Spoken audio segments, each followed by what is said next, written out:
Hey man, as you get older, you have this dilemma between wanting to maintain cardiovascular health, because you know that is good for the quality of your life as you age, while also maintaining or even building muscle mass. A lot of guys, as they get older, they start to notice, I am not quite as strong as I was before.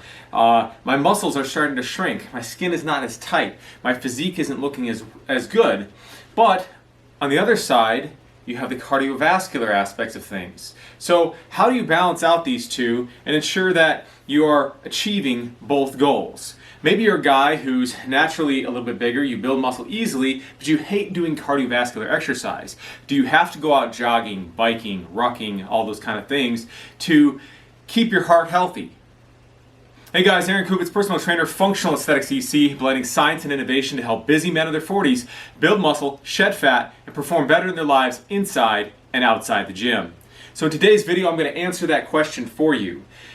Is it possible to maintain cardiovascular health without doing traditional forms of cardio, something that's going to be more conducive to helping you to also maintain lean muscle mass and potentially even help you burn body fat more efficiently than doing the traditional cardio plus weightlifting approach? Enter high rep cardiovascular, or not cardiovascular, but high rep muscular endurance style training. Pillar number one of my hybrid strength framework is muscular endurance, not to be confused with cardiovascular endurance, although the two are closely related. For example, when you're doing running and biking, you are getting great muscular endurance for the lower body, but not so much for your upper body. Your upper body, your obliques and your abs and stuff are working a little bit when you're doing that. Your arms, you have to keep them up while you're running, but you're not getting much of any benefit for your chest, your back, any of these kind of things for upper body musculature.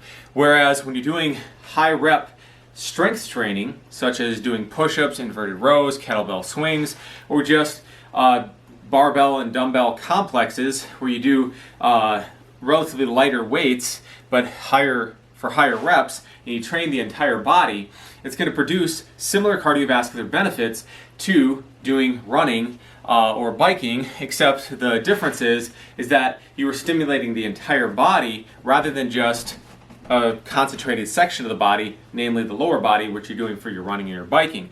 When you stimulate more muscles in a workout, this helps to increase energy expenditure and whole body fat burning. So it helps you to stay leaner, and then because you are also stimulating your muscles in a strength fashion, albeit not the ideal hypertrophy range, but as we know, you can build muscle in anything that brings your muscle to momentary fatigue in 90 seconds or less. So even if you're doing 20 to 30 repetitions of something, that can be conducive to building more muscle, right? Now, when you're that can be conducive to building more muscle. So when you are doing these things, not only are you helping to preserve your muscle mass because you are stimulating those muscles, right? But you are also helping to expend more calories, which can be beneficial for burning body fat because you are stimulating more muscles than if you just went out for a jog. So what are some of these cardiovascular benefits that high repetition muscular endurance style training can deliver to your body? Well, one of them is that you're just going to be delivering more oxygen. So one of the benefits of cardiovascular training, including muscular endurance training, is increased capillary density. Well, capillaries, as you know, are the smallest blood vessels that you have in your body, right? They're almost like the veins in a leaf, right? Just very small little things like that, and they bring the oxygen and nutrients to every nook and cranny of your body. Now, in response to high rep endurance training, there is more time under tension, meaning that the muscles are subjected to load for a longer period of time. This creates an increased demand for oxygen, and that is why your body is creating more capillaries and increasing the health and number of your mitochondria in order to keep up with that demand. And that's why there's so many different things that say, like now it's kind of in vogue to talk about boosting the health of your mitochondria. But one of the best things that you can do for boosting mitochondria health, you can have the diet end of things, but if you do the diet without doing things like muscular endurance style training, cardiovascular training and stuff like that, then you're not going to be getting anywhere close to what you could be doing to improve the health of your mitochondria. So if you're 60, 70, 85, 90 years old, still can be doing muscular endurance training, and in fact, that's probably the kind of training you're going to be doing mostly as you get a lot older. Another benefit of high rep muscular endurance training has to do with increasing your body's ability to handle stress both during exercise and in your everyday life. This has to do with something called heart rate variability.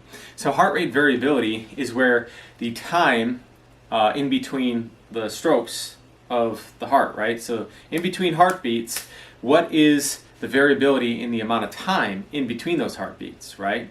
Because there should, when you're exercising, when you start exercising, the time in between heartbeats should be able to change, to increase, to adapt to this increase in demand for oxygen and nutrients delivery, right? But if your heart rate stays relatively the same, that's an indication that you have less tolerance for stress, both physical and psychological stress, right? And so by doing high rep muscular endurance training, we increase our heart rate variability, thus allowing us to handle stress both from exercise and stress in our day-to-day lives. We're going to be able to recover faster from our workouts and also in between sets of lifting, which can even transfer over to the other aspects of my hybrid strength program where you're doing bodybuilding style training and also powerlifting style training. So this is actually a great time to segue into talking about my hybrid strength program. As I've said in some of my other videos, all exercise is good for something, but not all exercise is good for everything. If you want to develop maximal strength, train like a power lifter. If you want to develop bigger muscles and overall muscular development and balance in your body, train like a bodybuilder. If you want to be able to run faster on a track or something like that, or if you want to be able to run a longer and faster, then you want to train like an endurance athlete. And if you want to maximize your performance in a particular sport, then you want to train, have the ideal mix of endurance training, hypertrophy, strength, speed, power, and agility training that is going to help optimize your specific sport and the position that you play within that sport. With that being said, as if you are not a professional athlete, and as you are getting older, the thing that is going to help to optimize your health and your longevity and the way and your ability to maintain a strong, lean physique as you get older is not going to be being a specialist anymore, right? It might be cool to be able to squat, a ton of weight, or to be able to run, till the cows come home, run a really fast marathon or something. But as we get older, it becomes more and more apparent if we have been neglecting other aspects of fitness in the pursuit of maximizing one, right?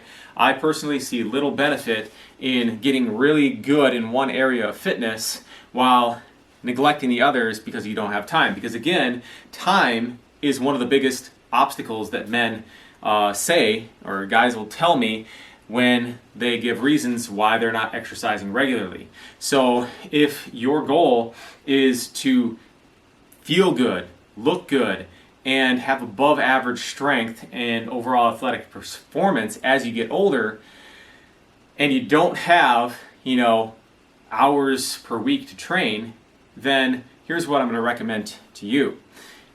Train all the different energy systems, but do it in the following way. This could be an example. This is actually very close to how we train inside of some of my more advanced hybrid strength programs. So I have Hybrid Strength 101, I have Hybrid Strength 2.0, and then I have Advanced Hybrid Strength. In this one, we do some movement-specific warm-up, right? So whatever, instead of just doing static stretching and stuff, whatever exercises are going to be the main movements in the workout. For example, you're doing a squat, you're doing a deadlift. Maybe if you're doing deadlifts, you do some light kettlebell swings, maybe do some hip bridges on the ground or whatever. Warm up those particular muscles, get them firing, and maybe even do some like quick power work just to excite the nervous system, right? And then after you've done that, you're going to quickly warm up to a 3 to 5 repetition maximum in whatever your main lift is. So whether that's your squat, your bench press, or your deadlift, right? After you do that, then you're going to take, a little bit of rest, and then you're going to go right into an explosive power movement using 30 to 60% of whatever your 1 repetition maximum is for that core movement. So if you're doing squats, maybe you'd be doing jump squats, right? Using 30 to 60% of whatever the weight is that you can back squat for 1 repetition. And then you do that for, maybe 3 reps. Maybe you do a couple sets of 1, up to 6 sets of that power movement. It's usually just 1 set of 3, just boom, boom, jump like that. It's going to get that little bit of that power stimulation going. Again, not spending a lot of time to do this. And then after that, you round out the workout by working in that bodybuilding rep range, right? So 10 to 16 repetitions. You're going to be doing things like, your pull-ups, your rowing, biceps curls, things like that. And then when you finish with hitting all the muscle groups that you had trained in that particular workout with one set of those bodybuilding rep ranges, then you finish with higher repetition ranges, just like 1 set of 20 reps for like squats. Maybe you can even just do body weight squats, right? Depending on what your fitness level is, what your strength level is. Finish off with a set of 20. If you don't want to do the squats, you can even go hop on a stationary bike and just spin for a couple minutes or whatever when the workout ends, and then crank out a bunch of push-ups for the upper body if you had been training like your chest or whatever. If it's the upper back, you can do a set of like maybe 20 reverse flies. If you're doing like chin-ups in that particular workout, you can finish it off with a set of like 20 biceps curls or something, or maybe even do that the 21 thing that tends to be pretty popular, right? Where you do 7, and actually this is the way that I would recommend doing it. A lot of guys, they'll do like 7 half reps, and then 7 half reps from the top, and then finish with full reps. But when you think about it, it doesn't actually make that much sense. It's much harder to do a full repetition than it is to do a half repetition. So leaving your full range of motion repetitions toward the end of that is actually counter to the actual purpose of why we're doing the 21 guns thing to begin with, which is to maximize time under tension, right? But time under tension is also a function, and also to maximize your training volume, right? But if you aren't able to lift as much weight because you're fatigued, then the total volume is going to go down. So instead, have that finisher set at the end of the workout, and you do 7 full range of motion reps, right? And then once you get to the top, then go and do 7 from the top, right? And then after that, then you finish from the bottom, and it's going to really make a lot of sense because you probably won't be able to lift it any higher than a couple inches anyway, and then there you go, you got your half reps. Rather than doing those first, and then when you're already fatigued, trying to do full range of motion reps, which are the hardest. But I digress.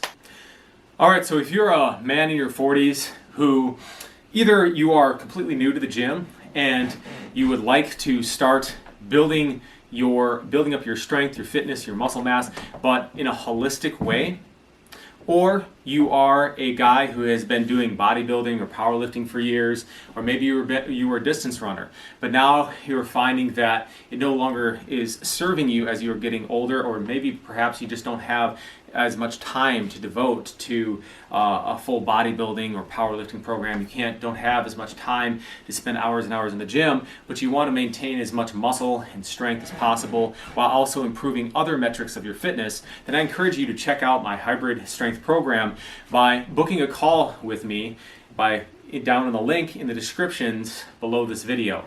There's also resources, ebooks related to your nutrition, to the hybrid strength program, and various other resources you might want to check out as well. So if you like this video, go ahead and hit the like button. If you'd like to see more content related to building muscle, building strength, how to eat for both of those goals, how to eat for losing fat, also optimizing performance, how to avoid injuries and how to work around them should you sustain them, then go ahead and consider subscribing to the channel by hitting the button in the lower right hand corner of the screen, and we'll see you all next time for more health and fitness information.